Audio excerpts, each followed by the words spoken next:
어머니, 저희가 곁에서 모실 테니까 그 부분은 저희한테 맡기세요. 너희가 있으니 내가 든든하지. 오빠들은 항상 그랬습니다.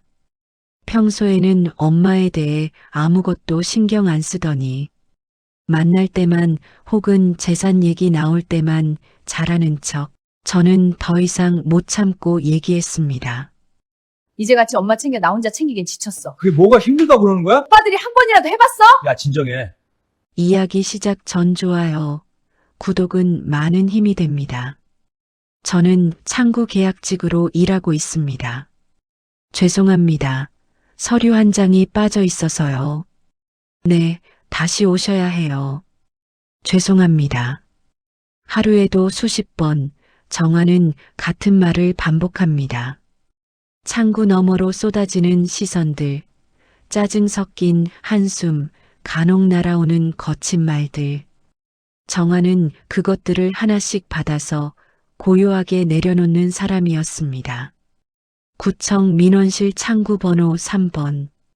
정화가 매일 아침 앉는 자리입니다.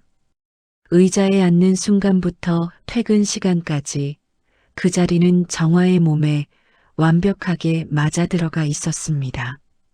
오래 앉아 있어서 바닥이 살짝 꺼진 의자 쿠션처럼 정화의 자리는 이미 그녀의 모양으로 굳어 있었습니다. 오전 10시 번호표를 들고 온 남자가 창구 앞에 서자마자 서류를 던지듯 밀어 넣습니다. 이거 접수하러 왔어요. 정화는 서류를 집어들고 천천히 훑어봅니다. 도장이 빠져 있었습니다. 고객님, 이 칸에 인감 도장이 필요한데요. 지금 가지고 계신가요? 남자는 이마에 손을 얹으며 낮은 목소리로 투덜댑니다. 또요? 지난번에도 왔다 갔다 했는데. 정화는 흔들리지 않습니다. 눈을 맞추고 목소리 톤을 낮추고 가능한 한 불편을 줄이는 방향으로 말을 고릅니다. 저도 죄송한데요. 이 부분이 없으면 접수 자체가 안 돼서요. 제가 필요한 서류 목록을 다시 정리해 드릴게요. 남자는 그래도 툴툴거리며 떠났지만 돌아서는 발걸음에서 조금은 힘이 빠져 있었습니다. 정화는 다음 번호표를 불렀습니다. 그게 정화의 방식이었습니다. 싸우지 않고 무너지지 않고 그냥 버티는 것. 점심시간 동료 은경이 도시락을 펼치며 묻습니다.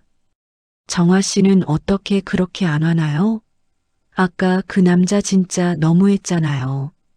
정화는 잠깐 웃습니다. 화는 나죠. 그냥 안 내는 거예요. 은경은 정화를 보며 고개를 젓습니다. 저는 진짜 못 배워요, 그거.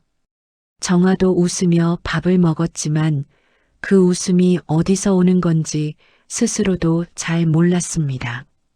참는 게 익숙해지면 어느 순간부터는 참고 있다는 느낌조차 사라집니다. 그냥 그렇게 되는 겁니다. 퇴근 후 정화의 하루는 끝나지 않습니다. 버스에서 내리자마자 핸드폰 진동이 울립니다. 엄마였습니다. 오늘 병원 예약됐어? 다음 주 수요일 맞지? 정화는 가방을 고쳐 매며 걸음을 옮깁니다. 응, 됐어. 오후 2시. 너같이 가줄 수 있어? 응. 짧고 익숙한 대화였습니다. 따져보면 꽤 오래된 일이었습니다. 엄마 옥자의 병원 예약은 늘 정화가 했고, 서류 정리도 정화가 했고, 약 확인도 정화가 했습니다. 두 오빠가 있었지만 연락은 언제나 정화에게 먼저 왔습니다. 처음에는 그게 당연하다고 생각했습니다. 딸이니까, 막내니까, 가장 가까이 사니까. 하지만 언제부터였을까요? 그 당연함이 조금씩 무겁게 느껴지기 시작한 건 집에 들어서자 남편 기훈이 소파에서 리모컨을 돌리고 있었습니다. 밥은? 정화는 부엌으로 갑니다. 냉장고를 열고 뭘 꺼낼지 잠깐 생각하고 어제 남긴 반찬을 꺼냅니다. 아이들 방에서는 게임 소리가 새어나오고 TV에서는 뉴스 앵커 목소리가 흘러나오고 부엌에서는 냄비 끓는 소리가 납니다. 그 사이에서 정화는 혼자 움직이고 있었습니다. 식사를 차리고 아이들을 불러 밥을 먹이고 설거지를 하고 빨래를 돌립니다. 기우는 밥을 먹고 다시 소파로 돌아갑니다. 아이들은 밥을 먹고 다시 방으로 들어갑니다. 부엌에는 다시 정화만 남습니다. 정화는 잠시 싱크대 앞에 서서 창밖을 봅니다. 아파트 너머로 다른 아파트의 불빛들이 켜져 있었습니다. 저 집들에서도 누군가는 이렇게 혼자 부엌에 서 있을까 하는 생각이 스쳤습니다. 그때 핸드폰이 또 울렸습니다. 첫째 오빠 성철이었습니다. 정화야, 엄마 이번 달 약 뭐뭐 먹어? 내가 좀 알아야 할 것 같아서. 정화는 잠깐 멈춥니다. 그러고는 다시 걷기 시작합니다. 방으로 들어가 수첩을 꺼냅니다. 거기엔 엄마의 약 이름, 용량, 복용 시간이 빼곡히 적혀 있었습니다. 정화가 직접 써둔 것이었습니다. 오빠, 사진 찍어서 보내줄게. 성철 오빠는 고마워 한마디를 남기고 전화를 끊었습니다. 정화는 사진을 찍어 보내고 핸드폰을 내려놓고 침대에 누웠습니다. 천장을 바라봅니다. 오늘 하루를 떠올려 봅니다.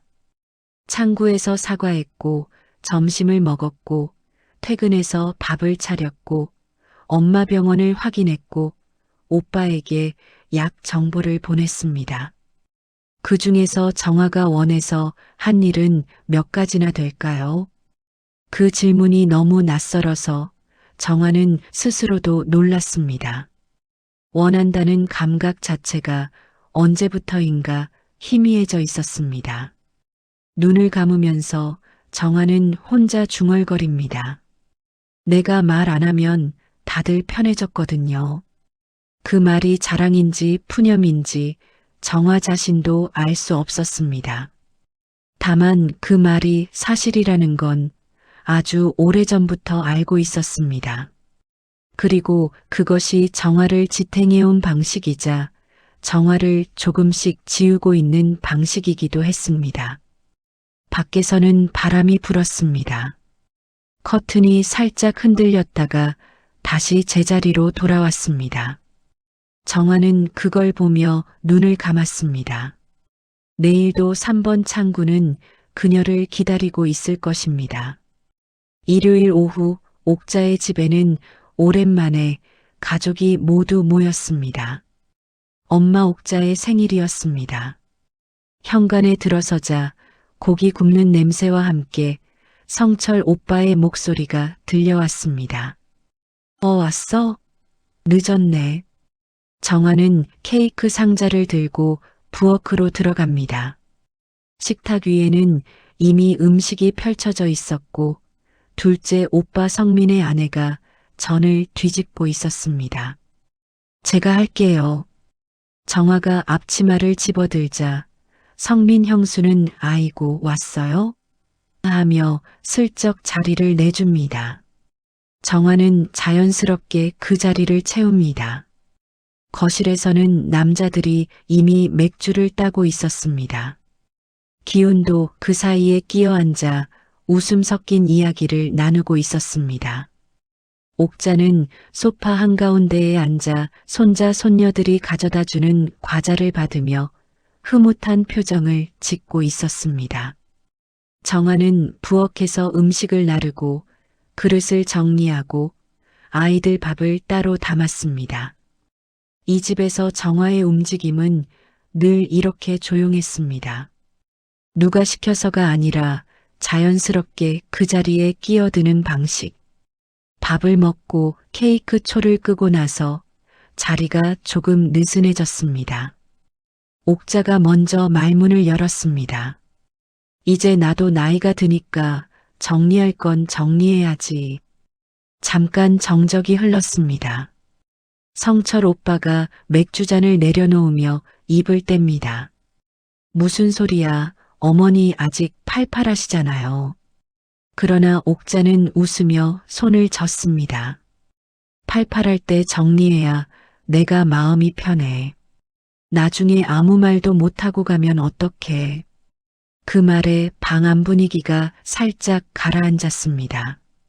성민 오빠가 헛기침을 하고 성철 오빠는 과일을 집어들었습니다. 옥자는 자연스럽게 이야기를 이어갑니다. 이 집은 재개발 구역에 들어가 있고 몇 년 뒤엔 보상이 나올 예정이었습니다. 그 돈을 어떻게 나눌지 이미 오빠들 사이에서는 몇 번 오간 이야기였던 것 같았습니다. 정화는 처음 듣는 내용이었습니다. 성철 오빠가 말합니다. 어머니, 저희 둘이 오래 모시기로 한 거잖아요. 그 부분은 확실히 해두셔야죠. 성민 오빠도 고개를 끄덕입니다. 형 말이 맞아요. 어머니 곁에 있는 사람이 더 받는 게 맞죠. 정화는 그 대화를 들으며 조용히 과일 껍질을 깎고 있었습니다. 아무도 정화에게 말을 걸지 않았습니다. 아무도 정화의 이름을 부르지 않았습니다. 그냥 없는 사람처럼 정화는 껍질을 깎다 잠깐 손을 멈춥니다. 곁에 있는 사람. 그 말이 머릿속에서 맴돌았습니다. 병원 예약을 잡고 약을 챙기고 서류를 출력하고 전화를 받는 사람. 그게 정화였는데. 그런데 지금 이 자리에서 정화는 그 이야기에 끼어들 자리가 없었습니다. 기우는 그 대화를 듣고 있다가 슬쩍 웃습니다. 어머니, 그건 나중에 천천히 얘기하시죠. 오늘은 생신날이잖아요.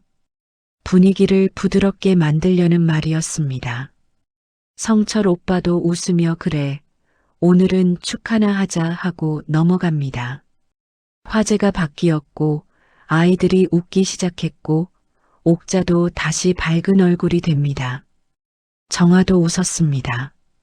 접시에 과일을 담으면서 자연스럽게 웃었습니다. 그런데 그 웃음이 끝나고 난 뒤 마음 한구석에서 뭔가가 서늘하게 가라앉는 느낌이 있었습니다. 불쾌함이라고 하기엔 너무 조용하고 그냥 넘기기엔 무언가 걸리는 감각. 정화는 그게 뭔지 바로 짚어내지 못했습니다. 다만 이날 이후로 정화는 가끔 그 장면을 혼자 다시 떠올리게 됩니다. 아무도 자신의 이름을 부르지 않았던 그 순간을. 집으로 돌아오는 차 안에서 기우는 라디오를 틀었습니다. 익숙한 노래가 흘러나왔고 아이들은 뒷좌석에서 졸고 있었습니다. 정화는 조수석 창문에 이마를 살짝 기대고 바깥을 내다봅니다. 가로등 불빛이 일정한 간격으로 지나쳤습니다. 아무 말도 하지 않았습니다. 기운도 묻지 않았습니다. 차 안은 조용했지만 정화의 머릿속은 조용하지 않았습니다. 나는 왜 항상 뒤에 서 있지? 그 물음이 처음 들어온 건 그날 밤이었습니다. 그 생각은 며칠이 지나도 사라지지 않았습니다. 아침에 일어나 세수를 하면서도 버스를 기다리면서도 창구에 앉아 서류를 넘기면서도 왜 나는 항상 뒤에 있지? 그 물음이 생활 곳곳에 조용히 끼어들었습니다. 하지만 정화는 그 질문을 크게 키우지 않았습니다. 워낙 그런 사람이었습니다. 불편한 감정이 올라오면 잠깐 알아차리고 그 다음엔 다시 할 일을 합니다. 그게 정화가 오랫동안 갈고 닦아온 방식이었습니다. 어느 날 저녁 기운이 소파에 누워 핸드폰을 보다가 불쑥 말했습니다. 어머니 재산 이야기 나왔잖아. 그거 어떻게 될 것 같아?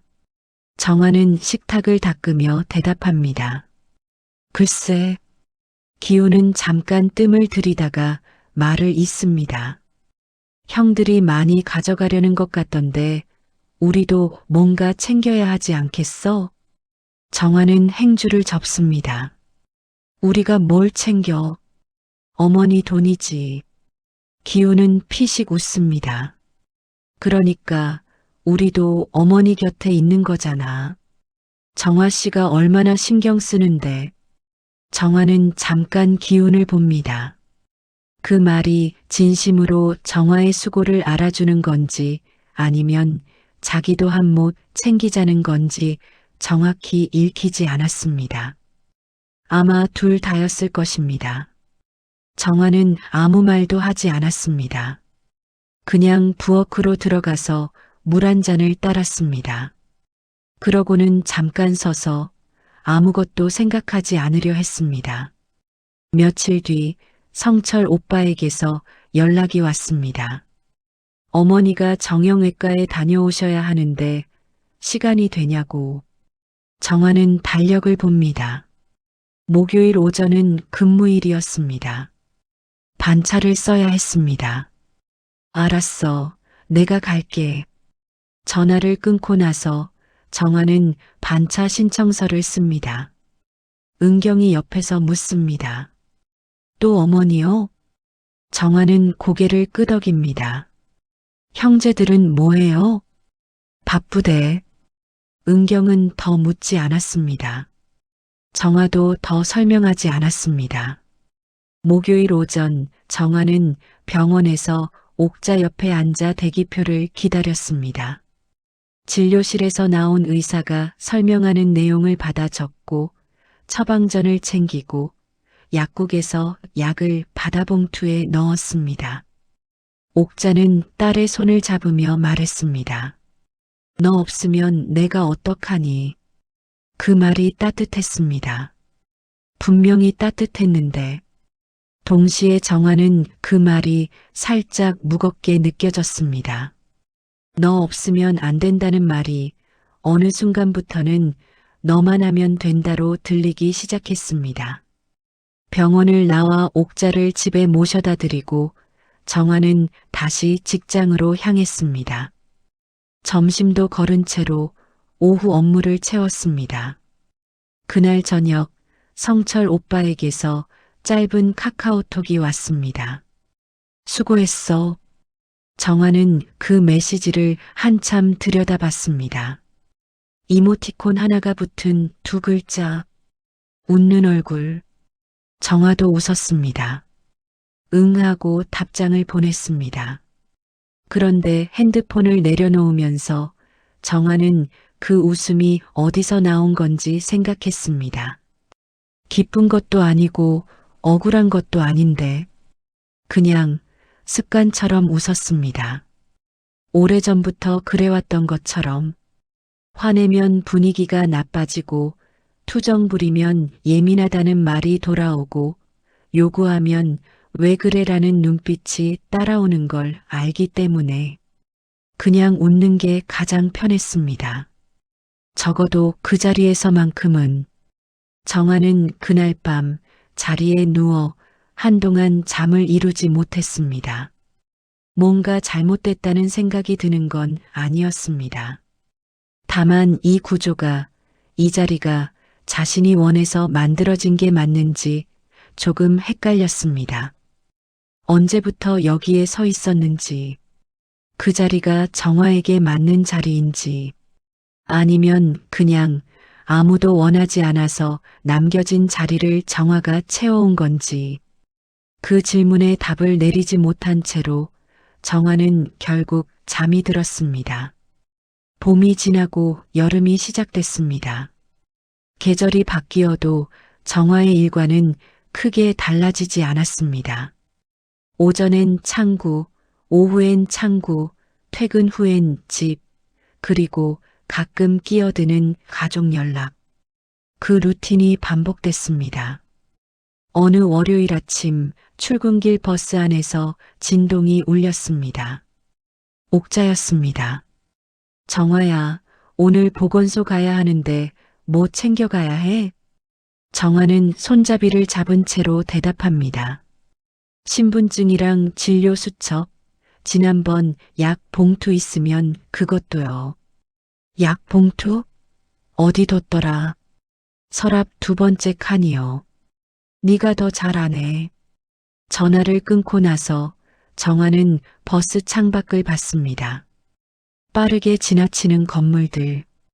엄마 집 서랍 구조까지 외우고 있는 자신이 이상하게 낯설었습니다. 그날 오전에도 창구 앞은 줄이 이어졌습니다. 복지 관련 서류, 전입신고, 임시 운전면허 분실 재발급. 정화는 하나씩 처리했습니다. 12시가 넘어가자 핸드폰에 진동이 왔습니다. 성민 오빠였습니다.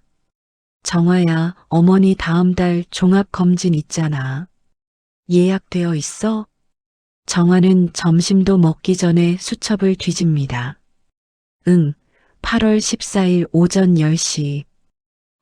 그날 내가 좀 바빠서. 네가 같이 가줄 수 있어? 정화는 달력을 봤습니다. 그날도 평일이었습니다. 오빠는 그 전날은요?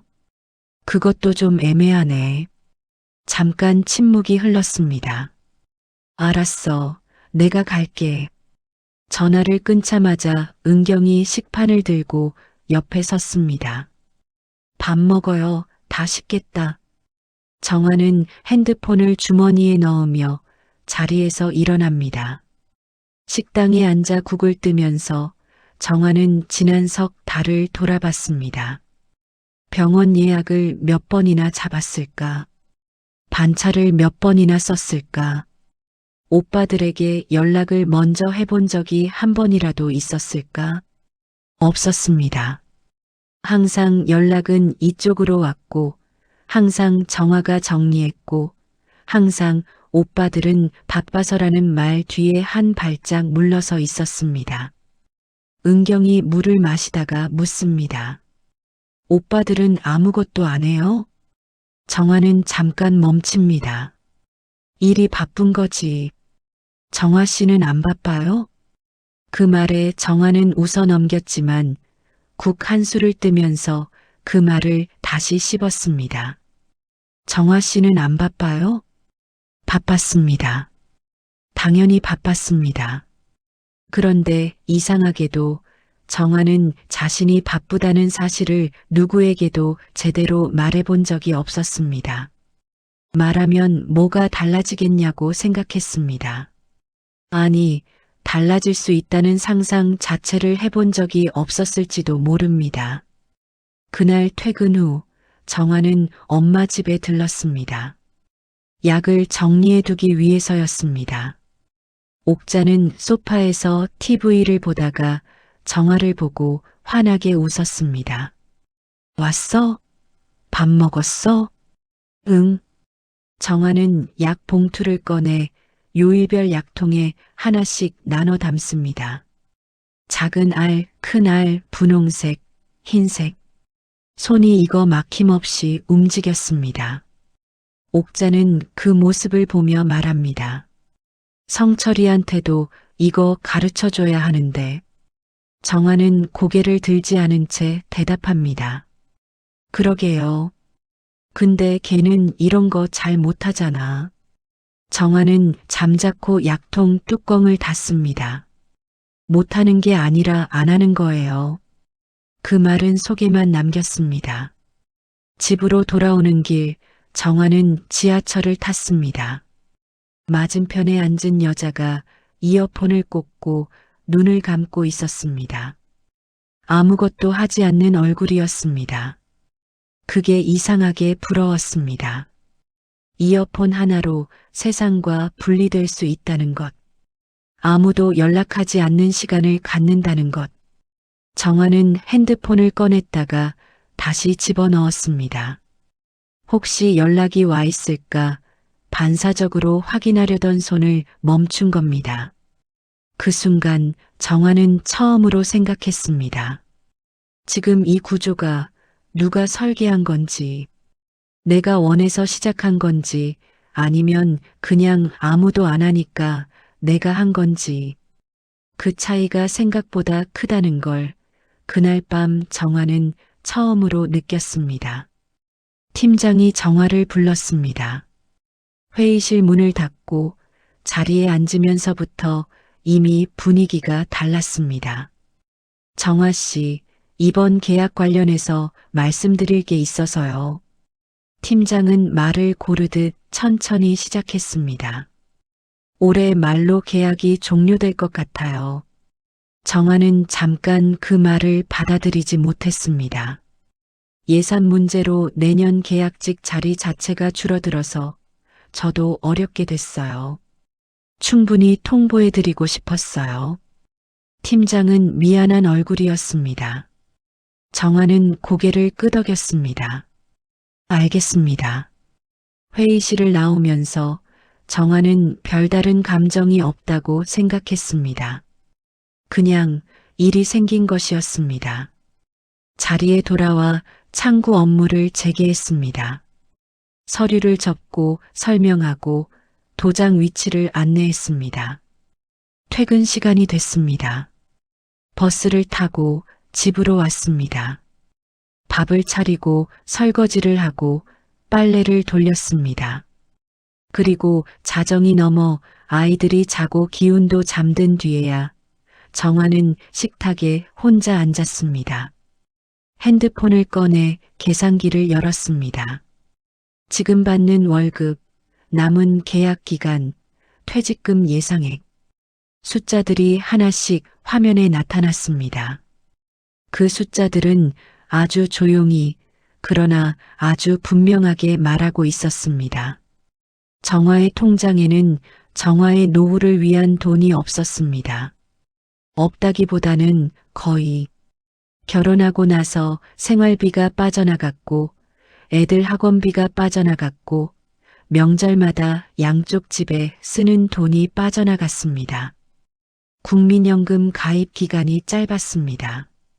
계약직이라 퇴직금도 많지 않았습니다. 그리고 지금 그 계약도 끝나는 것이었습니다. 정화는 계산기를 닫고 다시 열고 숫자를 바꿔보고 다시 닫았습니다. 어떻게 계산해도 넉넉한 숫자는 나오지 않았습니다. 식탁 위에 핸드폰을 내려놓고 정화는 두 손을 모았습니다. 가족들을 위해 쓴 시간을 떠올렸습니다. 반차, 병원 동행, 전화, 서류 정리. 그 시간 동안 다른 무언가를 할 수 있었을까?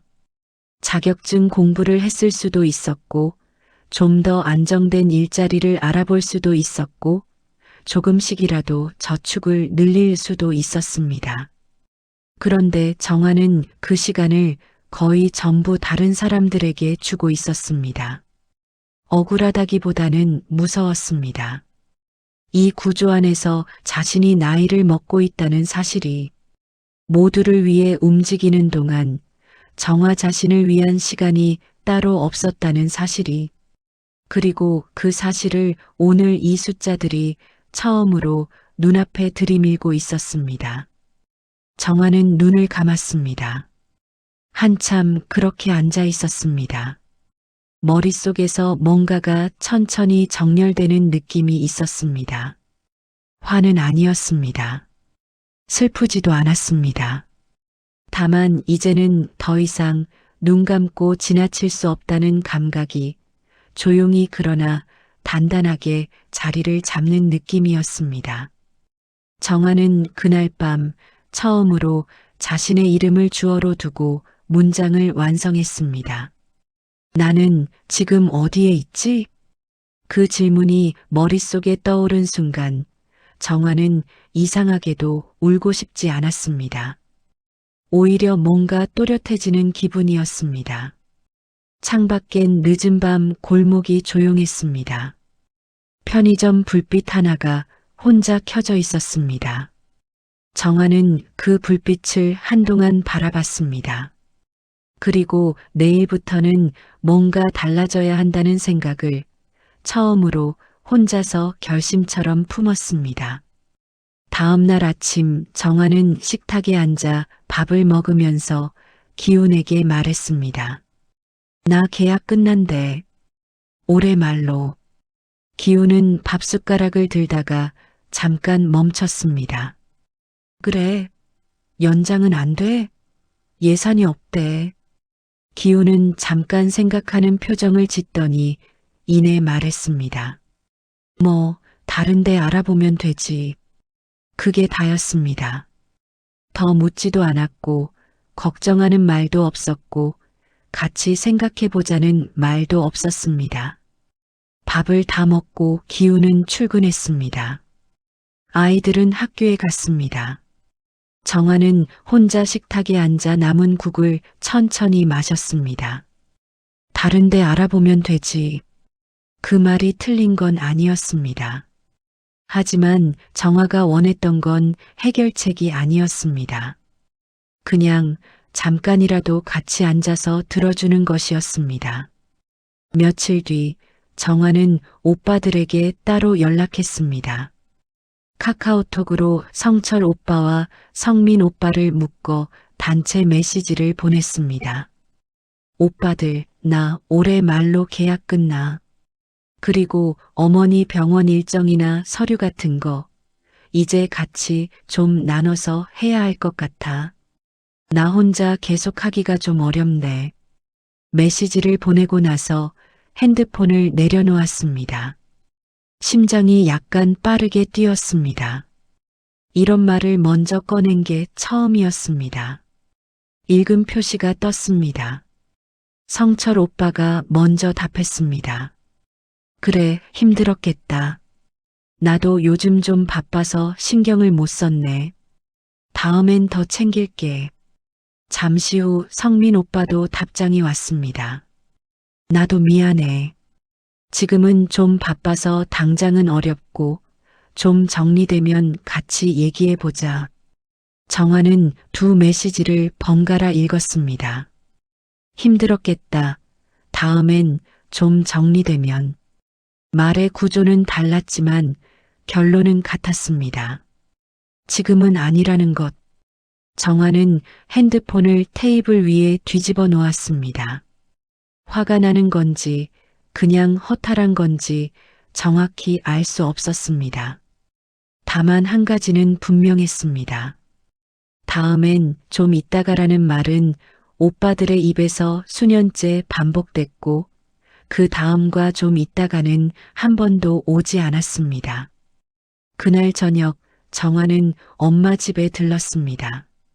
냉장고를 정리해주고 유통기한 지난 것들을 꺼내고 다음 주 병원 날짜를 한 번 더 확인했습니다. 옥자가 옆에서 말합니다. 성철이한테 전화했는데 바쁘다더라. 정화는 냉장고 문을 닫으며 대답합니다. 그렇구나. 성민이도 요즘 회사 일이 많다고. 응. 옥자는 잠깐 딸의 등을 봅니다. 너만 맨날 와서 미안하다. 정화는 돌아서며 웃습니다. 엄마가 미안할 게 뭐가 있어. 그 웃음은 진심이었습니다. 엄마에게는 솔직히 화가 나지 않았습니다. 화가 나는 건 이 구조였습니다. 아무도 설계하지 않았지만 완벽하게 작동하는 이 구조.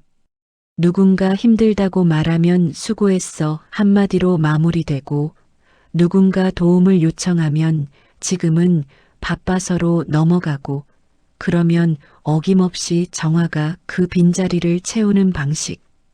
아무도 악의가 없는데 결과는 항상 같았습니다. 집으로 돌아오는 지하철 안에서 정화는 창문에 비친 자신의 얼굴을 봤습니다. 피곤한 얼굴이었습니다. 그런데 그 피곤함이 이상하게도 낯설지 않았습니다. 이 얼굴이 너무 오래됐다는 생각이 들었습니다. 지하철이 터널을 지나자 창문이 완전한 거울이 됐습니다.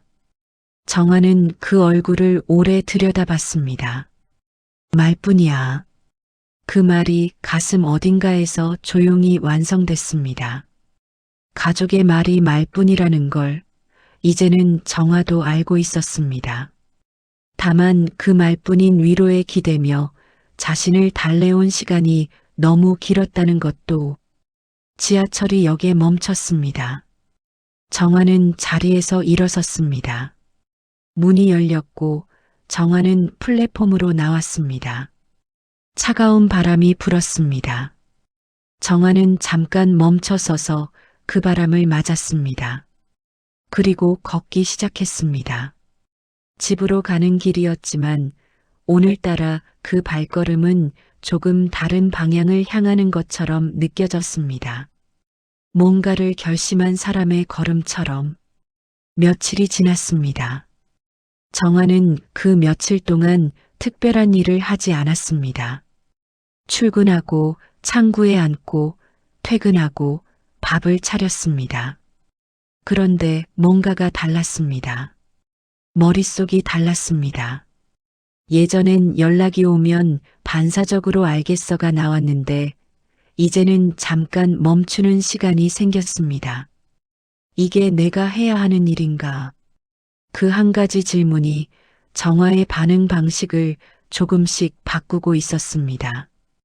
어느 저녁 온 가족이 다시 옥자의 집에 모였습니다.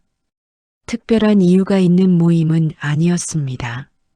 성철 오빠가 오랜만에 다 같이 저녁이나 먹자고 했고 자연스럽게 모이게 됐습니다. 밥을 먹고 나서 거실에 앉아 차를 마시는 시간이 됐습니다. 정화는 그 자리에서 조용히 말을 꺼냈습니다.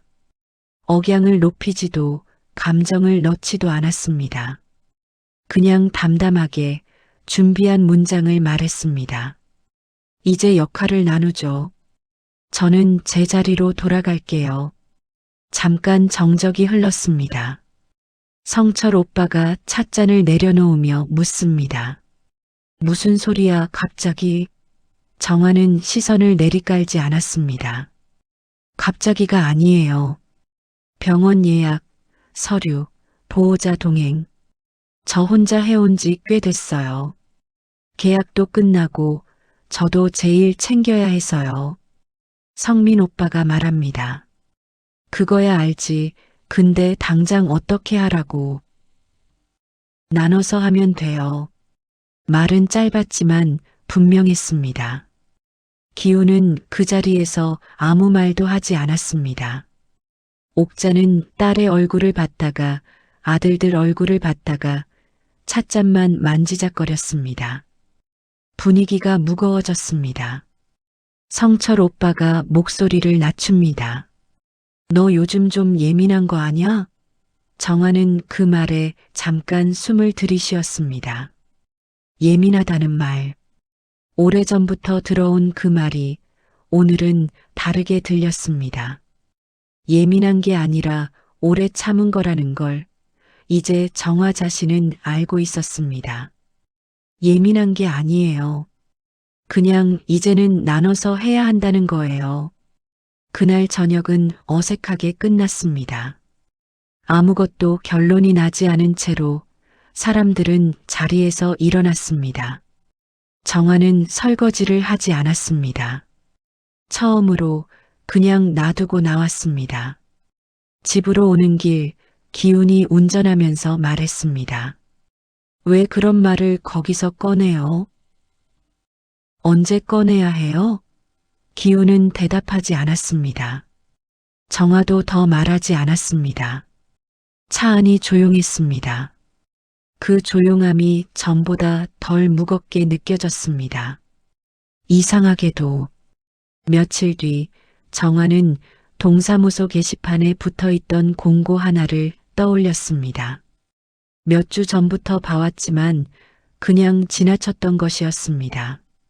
지역 라디오 봉사 DJ 교육 프로그램. 주민 누구나 신청할 수 있고 일정 교육을 이수하면 격주로 라디오 진행을 할 수 있다는 내용이었습니다. 정화는 그 공고를 다시 찾아갔습니다. 신청서를 받아들고 한참 들여다봤습니다. 목소리로 하는 일이라는 게 이상하게 마음에 걸렸습니다. 정화는 늘 말을 줄이는 사람이었습니다. 회의에서 의견을 내기보다 정리를 했고, 대화에서 말을 더하기보다 들었고, 가족 모임에서 이야기를 이어가기보다 자리를 채웠습니다. 그런 정화가 마이크 앞에 앉는다는 게 상상이 잘 되지 않았습니다. 그래서였습니다. 상상이 안 되는 일이라서 오히려 하고 싶었습니다. 정화는 신청서를 적었습니다. 이름, 연락처, 지원 동기. 지원 동기 칸 앞에서 잠깐 멈췄습니다. 그러고는 천천히 썼습니다. 처음으로 제 목소리를 들어보고 싶어서요. 정화가 빠지자 생각보다 많은 곳에서 소리가 났습니다. 소리라고 해도 드라마 같은 건 아니었습니다. 그냥 일들이 되지 않았습니다. 첫 번째는 병원이었습니다. 옥자의 내과 정기 검진 날 아무도 예약 시간을 몰랐습니다. 성철 오빠가 옥자에게 전화했고 옥자는 정화한테 물어봐라고 했습니다. 성철 오빠는 정화에게 전화했습니다. 정화야, 어머니 병원 몇 시야? 정화는 잠깐 멈췄습니다.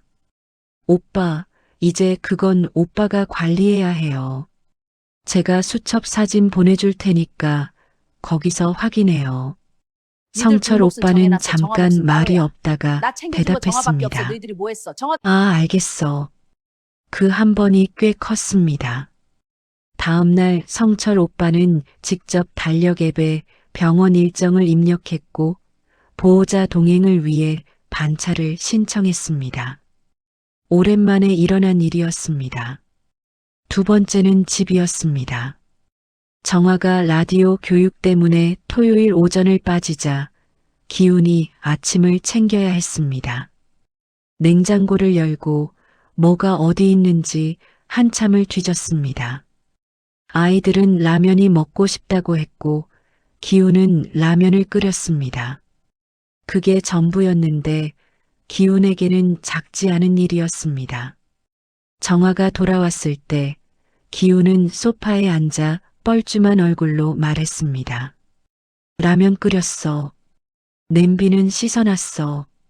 정화는 고마워요 하고 짧게 대답하고 방으로 들어갔습니다. 그 짧은 대화가 이상하게 오래 남았습니다. 세 번째는 옥자였습니다. 정화가 주말 방문을 줄이자 옥자는 처음에 아무 말하지 않았습니다. 그런데 며칠 뒤 성민 오빠에게 전화를 했습니다. 정화가 요즘 왜 그러냐? 무슨 일 있냐? 성민 오빠는 정화에게 전화했습니다. 어머니가 걱정하시던데. 나 잘 지내고 있어, 오빠. 그래도 얼굴을 보여야지. 정화는 잠깐 생각하고 대답했습니다. 나 라디오 교육 있는 날 빼고 갈게. 오빠도 중간에 한 번씩 들러요. 성민 오빠는 잠시 침묵하다가 알겠어라고 했습니다. 그 알겠어가 이번엔 진짜가 될지 정화는 몰랐습니다. 하지만 일단 말했다는 것 자체가 달랐습니다. 예전 같으면 그 전화를 받고 응, 내가 갈게 했을 것입니다. 집 안팎에서 생긴 그 빈칸들은 처음엔 어색함과 불편함으로 채워졌습니다. 옥자는 허전했고 기훈은 서툴었고 오빠들은 낯설어 했습니다. 하지만 그 빈칸은 천천히 다른 사람들의 손과 발로 채워지기 시작했습니다. 처음 해보는 일이라 느렸고 매끄럽지 않았고 정화가 했던 것만큼 정확하지 않았습니다. 그런데 괜찮았습니다. 정화가 없으면 안 된다고 믿었던 일들이 없어도 어떻게든 됐습니다. 그 사실이 정화에게는 묘하게 서운하면서도 동시에 놀랍도록 홀가분했습니다. 라디오 교육 첫째 날 정화는 강의실 문을 열고 들어섰습니다. 테이블 위에 마이크 하나가 놓여 있었고 강사가 인사했습니다. 처음 오신 분들 긴장 안 해도 돼요. 여기는 실수해도 아무도 방송 안 들어요. 웃음이 나왔습니다. 정화는 자리에 앉으면서 처음으로 가방을 내려놓는 느낌이 들었습니다. 진짜 가방이 아니라 오래 들고 다니던 무언가를. 교육은 3시간이었습니다. 발성, 발음, 원고 읽는 속도, 쉬는 지점. 정화는 처음에는 어색하게 마이크 앞에 앉았습니다. 강사가 목소리 내보세요 하자 정화는 짧게 읽었습니다. 안녕하세요. 모니터 스피커에서 자신의 목소리가 흘러나왔습니다. 그 목소리가 낯설었습니다. 평소에 듣던 자신의 목소리와 달랐습니다. 더 차분하고 더 낮고 어딘가 단단한 느낌이 있었습니다. 정화는 그 목소리를 들으며 잠깐 멈췄습니다. 이게 내 목소리구나. 교육은 총 나흘이었습니다. 나흘 동안 정화는 매일 그 강의실에 갔습니다. 반차도 아니고 가족병원도 아니고 정화 혼자 선택한 자리였습니다. 오가는 길에 핸드폰을 보지 않았습니다. 연락이 와도 나중에 확인했습니다. 그 작은 변화가 이상하게 크게 느껴졌습니다. 둘째 날 교육에서 강사가 말했습니다. 라디오는 눈이 없어요. 목소리 하나로 다 해야 해요. 그래서 솔직한 사람이 잘해요. 정화는 그 말을 받아 적었습니다. 솔직한 사람. 자신이 솔직한 사람인지 잘 몰랐습니다. 오래 참아온 사람이고, 오래 웃어넘긴 사람이고, 오래 뒤에 서 있던 사람이었습니다. 그게 솔직한 건지, 솔직하지 못한 건지. 셋째 날 정화는 짧은 원고를 직접 써왔습니다. 강사가 직접 쓴 거 읽어봐도 된다고 했기 때문이었습니다. 정화는 전날 밤 식탁에 앉아 한 장짜리 원고를 썼습니다. 화려하지 않은 문장이었습니다. 구청 민원실 창구 이야기, 하루에도 수십 번 사과하는 이야기, 그래도 퇴근 후엔 또 다른 역할이 기다리는 이야기, 그리고 마지막 문장.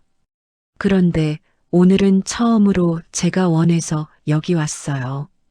강의실에서 마이크 앞에 앉아 원고를 펼쳤습니다. 다른 교육생들이 조용히 듣고 있었습니다. 정화는 첫 문장을 읽었습니다. 목소리가 약간 떨렸습니다.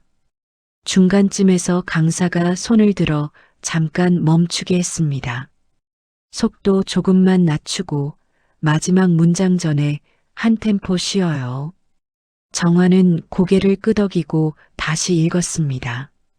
마지막 문장이 가까워졌습니다.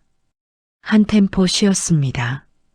그런데 오늘은 처음으로 제가 원해서 여기 왔어요. 자신의 목소리가 스피커에서 나왔고 강의실에 잠깐 고요가 흘렀습니다. 누군가가 작게 박수를 쳤습니다. 정화는 원고를 내려다봤습니다. 눈물이 날 것 같았습니다. 참았습니다. 그런데 참지 않아도 됐다는 걸 마이크를 끄고 나서야 알았습니다. 강사가 가볍게 말했습니다. 좋았어요. 진짜가 느껴졌어요. 진짜. 정화는 그 단어를 한동안 곱씹었습니다. 창구에서 수십 번 사과할 때도, 가족 앞에서 웃어넘길 때도 늘 무언가를 걸러서 내보냈습니다. 너무 예민하게 보이지 않도록, 너무 힘들어 보이지 않도록, 너무 욕심 많은 사람처럼 보이지 않도록. 그렇게 걸러진 목소리가 진짜인지 정화 자신도 오래전부터 몰랐습니다. 그런데 이 작은 강의실에서, 마이크 앞에서, 아무도 특별히 알지 못하는 사람들 앞에서 처음으로 걸러지지 않은 말을 했습니다. 그게 이렇게 가볍다는 걸. 교육 마지막 날 격주로 진행될 프로그램 시간표가 나왔습니다. 정화는 목요일 오전 10시 슬롯을 골랐습니다. 예전이라면 못 고른 시간이었습니다. 엄마 병원이 생길 수도 있고, 오빠한테 연락이 올 수도 있고, 뭔가 생기면 빠져야 하니까. 그런데 이제는 달랐습니다. 이 시간은 정화의 시간이었습니다. 집에 돌아오는 길, 정화는 이어폰을 꽂지 않았습니다. 버스 안에서 들리는 소리들을 그냥 들었습니다. 누군가 통화하는 소리, 아이가 칭얼대는 소리, 브레이크 밟히는 소리, 모든 소리가 선명하게 들렸습니다. 정화는 창밖을 보며 생각했습니다. 목소리를 가진다는 건 이런 거구나. 말을 많이 하는 게 아니라 말할 수 있다는 걸 아는 것. 그게 처음으로 몸 안쪽에서 느껴졌습니다. 라디오 교육이 끝나고 2주 뒤 정화는 가족들에게 연락했습니다. 이번엔 문자가 아니었습니다. 직접 나를 잡아 모이자고 했습니다. 옥자네 집, 일요일 오후. 성철 오빠는 무슨 일이야? 하고 물었습니다. 할 얘기 있어요. 그게 다였습니다. 일요일 식탁에 다 모였습니다. 정화는 A사 용지 한 장을 꺼냈습니다. 직접 만든 표였습니다. 제목은 단순했습니다. 돌봄 분담표. 가로에는 항목이 나열돼 있었습니다. 병원 동행, 약 관리, 서류 및 예약, 주말 방문, 긴급 연락 대응. 세로에는 이름이 있었습니다. 성철, 성민, 정화, 기훈. 정화가 말했습니다. 각자 할 수 있는 걸 골라서 채워요. 저는 제 자리 채울게요. 성철 오빠가 표를 들여다봤습니다. 이게 필요해? 필요해요. 우리 사이에 이런 거 해야 돼? 정화는 오빠를 봤습니다. 우리 사이라서 더 필요해요. 말로만 하면 안 되는 거 이미 알고 있잖아요. 조용했습니다. 성민 오빠가 먼저 볼펜을 집어 약 관리 칸에 이름을 썼습니다. 성철 오빠는 잠깐 망설이다가 병원 동행 칸에 이름을 올렸습니다. 기훈은 긴급 연락 대응 칸에 자기 이름을 적었습니다. 표가 채워지는 동안 아무도 크게 말하지 않았습니다. 그런데 그 침묵이 어색하지 않았습니다. 처음으로 각자의 자리를 인정하는 침묵이었습니다. 정화가 말했습니다. 그리고 저는 목요일 오전은 라디오 있어요. 주 2회 진행할 거예요. 옥자가 물었습니다. 라디오? 내가? 응, 내가. 옥자는 잠깐 딸의 얼굴을 봤습니다. 그러고는 천천히 고개를 끄덕였습니다. 잘하겠네. 그 말에 잠깐 웃음이 돌았습니다. 분위기가 살짝 부드러워졌습니다. 바로 그때였습니다. 옥자가 자리에서 천천히 일어나 안방으로 들어갔습니다. 서랍 여는 소리가 났습니다. 잠시 후 옥자는 서류 봉투 하나를 들고 나왔습니다. 낡은 봉투였습니다. 식탁 위에 올려놓으면서 옥자가 말했습니다. 나 오늘 이거 얘기하려고 했어. 성철 오빠와 성민 오빠의 시선이 봉투에 꽂혔습니다. 정화는 그 봉투를 알아봤습니다. 몇 년 전 재개발 관련 서류를 정리할 때 정화가 직접 분류해서 넣어둔 봉투였습니다. 옥자가 봉투를 열었습니다. 재개발 보상금 나오면 어떻게 나눌지 나 생각해 놓은 거 있어. 성철 오빠가 앞으로 몸을 기울였습니다. 성민 오빠도 팔짱을 풀었습니다. 정화는 가만히 앉아 있었습니다. 어차피 자신과는 상관없는 이야기가 될 것이라고 그냥 그렇게 생각했습니다. 저번 생신 자리처럼 흐름은 오빠들 쪽으로 흘러갈 것이라고. 옥자가 천천히 말을 이었습니다. 성철이 성민이한테 각각 얼마씩 줄 거야. 그건 정해뒀어. 두 오빠가 고개를 끄덕였습니다. 그리고 옥자가 잠깐 멈췄습니다. 정화한테는 따로 줄 거야. 정화는 그 말을 듣고 눈을 들었습니다. 엄마, 나는 괜찮아. 옥자는 딸을 봤습니다. 병원은 누가 잡았어? 서류는 누가 했어? 나 약은 누가 챙겼어? 아무도 대답하지 않았습니다. 내가 다 알아. 말 안 해도. 옥자의 목소리가 담담했습니다. 너희가 바빴던 거 알아. 그런데 정화도 바빴어. 성철 오빠는 식탁 위를 내려다봤습니다. 성민 오빠는 아무 말도 하지 않았습니다. 기우는 정화를 봤습니다. 정화의 눈가가 조용히 붉어졌습니다. 울고 싶지 않았습니다. 그런데 이상하게도 이건 슬픔이 아니었습니다. 오래 닫혀있던 무언가가 열리는 느낌이었습니다. 누군가 알아줬다는 것. 말하지 않아도, 요구하지 않아도 가장 가까이에서 보고 있었다는 것.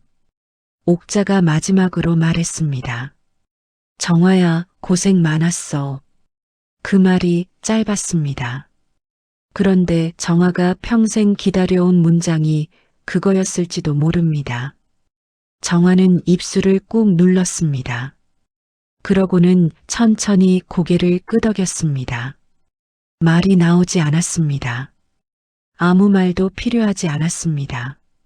첫 번째 라디오 방송 날 정화는 부스 안에 혼자 앉았습니다. 헤드폰을 쓰고 마이크 앞에 앉고 원고를 펼쳤습니다. 담당자가 부스 밖에서 엄지손가락을 올렸습니다. 정화는 숨을 한 번 들이쉬었습니다. 그리고 말했습니다. 안녕하세요. 저는 오늘 처음으로 이 자리에 앉은 정화입니다. 목소리가 헤드폰을 통해 귀로 돌아왔습니다. 떨리지 않았습니다. 방송이 끝나고 부스를 나서면서 정화는 핸드폰을 꺼냈습니다. 카카오톡 알림이 하나 와 있었습니다. 성철 오빠였습니다. 어머니 병원 다녀왔어. 다음 달 날짜도 내가 잡을게. 정화는 그 메시지를 읽고 핸드폰을 주머니에 넣었습니다. 대답하지 않았습니다. 나중에 하면 됐습니다. 지금 이 순간은 정화의 것이었습니다. 창밖으로 봄이 오고 있었습니다. 정화는 그 빛 속에 잠깐 서 있었습니다. 나는 빠졌던 게 아니라 이제야 제자리에 선 거였다. 그 문장이 이제는 위로가 아니었습니다. 사실이었습니다.